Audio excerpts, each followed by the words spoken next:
ঝড়-তুফানের দিন শেষে আয়া পড়ছে শীতের দিন। এই শীতের দিনে সকাল মিষ্টি মিষ্টি রোদে আমরা ঘুরতে গেলাম পুরো রংপুর শহরে। যেহেতু রংপুর শহরে আমাদের বাড়ি, তাই রংপুর শহর ঘুরে দেখাবো, এটাই স্বাভাবিক। এই ব্রিজটার লোকেশন কাউরে দিব না, এত সুন্দর প্লেসের লোকেশন দিলে আমরা ভিডিও করার জায়গা পাবো না। তো চলেন শীতের মিষ্টি রোদ খেয়ে ঘুরে আসি রংপুর শহর। ছোট ভাই জয় আর আমি একসঙ্গে স্কুটি নিয়ে বেরিয়ে পড়লাম রংপুর মডার্ন মোড়ের উদ্দেশ্যে। যেতে পথে ছোট্ট এই ব্রিজটি পার হয়ে আমরা চলে আসলাম এই হাইওয়েতে। আমাদের পিছনে একটি আছে 1114 গাড়ি, এটি মূলত ঢাকা রংপুর মহাসড়ক। তৎক্ষণাৎ চোখে পড়লো হানিফ এন্টারপ্রাইজ প্রিয় ব্যানারের বাস। ক্যামেরা বন্দি না করে থাকতেই পারলাম না। বেশ 2-1 মিনিট গাড়ি চালানোর পরে আমরা চলে আসলাম রংপুর মডার্ন মোড়ে। এই মুহূর্তে আমরা যে হাইওয়েটি দিয়ে চলাফেরা করতেছি এটি হচ্ছে উত্তরবঙ্গ হাইওয়ে। এটি আমাদের রংপুর মডার্ন মোড় থেকে শুরু করে গাজীপুর বাইপাস পর্যন্ত যেয়ে শেষ হয়েছে। চত্বরে যে মেন রোডটি ছিল সেটি ছিল জ্যাম, তাই আমরা বাইপাস মারার জন্য এই পাম্পের উপর দিয়ে চালিয়ে দিলাম। যেহেতু জ্যামে পড়িনি, তাই আমাদের প্রথম উদ্দেশ্য ছিল আমরা রংপুর তাজার জমিদার বাড়ির উদ্দেশ্যে রওনা দিব। কিন্তু কিছু কারণবশত আমাদের সিদ্ধান্ত চেঞ্জ হয়ে যায়। শুধু যাওয়ার পরেই দেখলাম একজন জাতি ভাইয়ের মারাত্মক দুর্ঘটনায় পড়েছে। জাতি ভাই কেন বললাম, আমরা যেহেতু মোটর ডিপার্টমেন্টের লোক, তাই সেও মোটর ডিপার্টমেন্টের লোক। একজন মোটর ডিপার্টমেন্টের লোক যখন রাস্তায় দুর্ঘটনায় পড়ে কতটা যে কষ্ট হয় সেটা আমরাই ভালো জানি। এই গাড়িটি যত সম্ভব পঞ্চগড় থেকে বালু লোড করে খুলনা বা যশোরের উদ্দেশ্যে রওনা দিয়েছিল। রংপুর মডার্ন মোড়ে আসা মাত্রই ফ্রন্ট এক্সেলের গোড়া থেকে সামনের চাকা ভেঙে বেরিয়ে যায়। একজন জাতি ভাই যখন বিপদে পড়ে তা সহ্য করতে না পেরে আমরা চলে আসলাম তার কাছে। তো গাড়িতে কোনো স্টাফ ছিল না এবং তাদেরকে কাউকে খুঁজে পাইনি।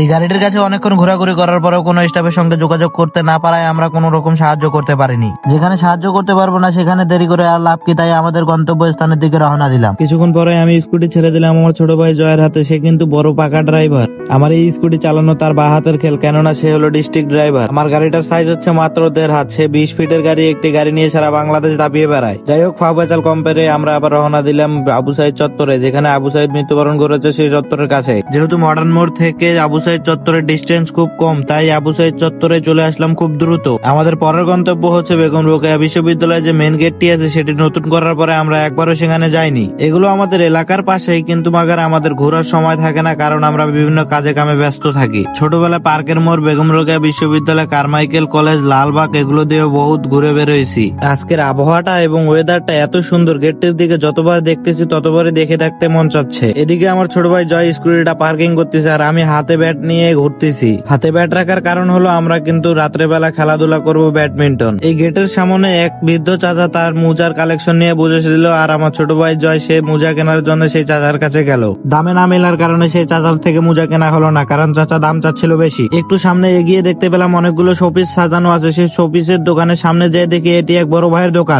বড় ভাইয়ের সাথে দেখা সাক্ষাৎ শেষ করে আমরা আবার রওনা দিলাম খামার মোড়ের উদ্দেশ্যে। যেহেতু আমরা অনেকক্ষণ থেকে ঘোরাঘুরি করতেছি, তাই কিছু চা পানি খাওয়ার দরকার। পুরো রংপুর শহরের ভিতরে খামার মোড়ে চা একটু ব্যতিক্রম। খামার মোড়ে যতগুলো দোকান আছে সবগুলো চায়ের দোকানে চায়ের স্বাদ একই রকম। আমরা যেহেতু মোটর ডিপার্টমেন্টের লোক, তাই আমরা কখন কোন জেলায় কোন ডিস্ট্রিক্টে থাকি তার কোনো ঠিক ঠিকানা নেই। সবসময় বিভিন্ন কাজের কারণে আড্ডা দেওয়া হয় না। আজকে ছিল শুক্রবার, তাই আমরা দুজনেই ফাঁকা, সেজন্য বাড়িতে স্কুটিটা নিয়ে ঘুরতে বেরিয়ে পড়ছিলাম। বেশ কিছুক্ষণ গাড়ি চালানোর পরে আমরা চলে আসলাম লালবাগ মোড়ের কাছাকাছি। আর বামে যে দেয়ালটি দেখতে পাচ্ছেন এটি কিন্তু কারমাইকেল কলেজের দেয়াল। আর ভিতরে একটি ইন্টারেস্টিং কাহিনী হচ্ছে, আমাদের সামনে যে মজুর গাড়িটি দেখতে পাচ্ছেন এটি পুরোটাই ছিল লাল। গাড়িটি দেখতে একটু ব্যতিক্রম ছিল, পুরো শহরের ভিতরে গাড়িটা একটু আলাদাই লাগতেছিল। এই মজুর গাড়ির পিছনে আমাদের 1.5 হাত গাড়ি নিয়ে আমরা কুতকুত খেলতেছিলাম। কিছুক্ষণের ভিতরে জ্যাম ছেড়ে দেয় এবং মজুর গাড়ি আমাদেরকে ছেড়ে অনেক দূরে চলে যায়। লালবাগের জ্যাম শেষ করে আমরা লালবাগ রেলগেট পার হয়ে চলে আসলাম খামার মোড়ে। খামার মোড়ে এসে স্কুটিটা এক সাইডে চাপিয়ে এই চাচার দোকানটি ফাঁকা ছিল, এখানে কোনো ভিড় ছিল না, তাই দ্রুত গতিতে আমি আর আমার ছোট ভাই জয় দুজনে যে 2টি চায়ের অর্ডার দিলাম। চাচা যেহেতু ফিরে ছিল তাই ঝটপট করে 2 কাপ চা বানিয়ে দিল আমাদেরকে। দোকানে যেহেতু ভিড় কম, তাই অর্ডার করার সঙ্গে সঙ্গে 2 কাপ চা আমরা পেয়ে গেলাম আমাদের হাতে। চা নিতে না নিতে আমার ছোট ভাই বলতেছে চার সাথে আমার বিস্কুট না হলে চলে না। সে ঝটপট করে বয়ম খুলে একটা বিস্কুট নিয়ে নিল।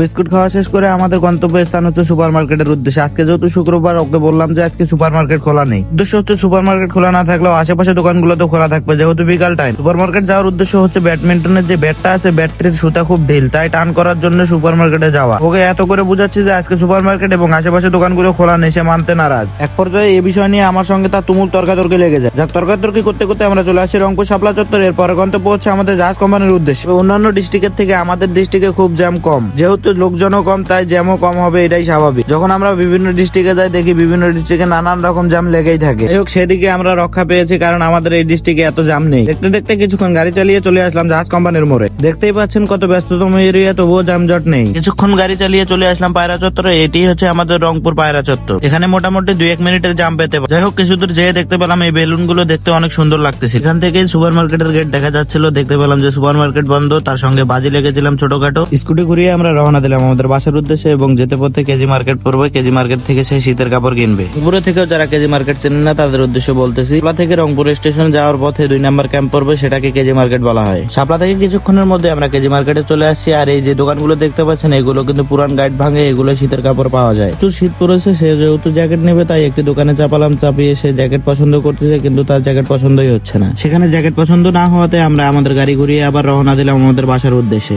আমাদের বাসা যেহেতু তাজার জমিদার বাড়ির আশেপাশে, তাই সেখানে যেতে হলে রেলগেটের উপর দিয়ে যেতে হবে। কিছুক্ষণের মধ্যে আমরা রেলগেটের সামনে চলে আসলাম। এখানে গেট পড়েনি, ভাগ্য ভালো, যদি গেট পড়তো তাহলে এখানে মহা জাম ঠেলতে হতো। ভালো থাকিও সবাই, দেখা হবে নতুন